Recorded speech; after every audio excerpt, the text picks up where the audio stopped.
Eu sempre falei galego, pero teño-me sentido moi mal por falar galego, a verdad. Teño-me sentido como se fora, non sei, moi extraña, porque falaba galego, pero sentía esa presión que sin decila te están xuzgando.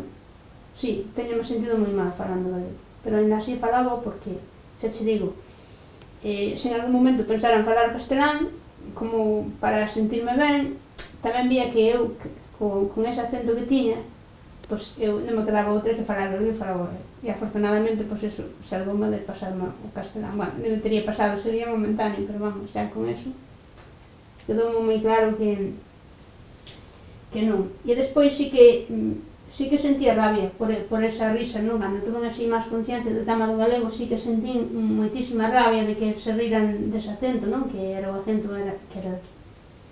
E, pois, me parecía un rollo de, non sei, de desprecio e de moi pobre por parte da xente que o facía. E de respetar moi pouco, xa che digo, que a esencia e a forma de sentir dun pobo, non?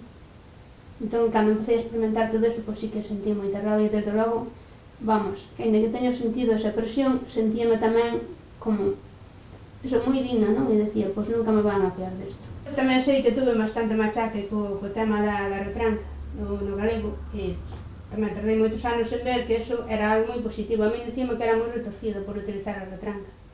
Entón eu pasei un tempo moi grande querendo suprimir esa retranca e querendo suavizar a linguaxe, pero claro, eu a base de escoitarlo, pois sabíame así, bueno, falar desa forma así un pouco máis retranqueira.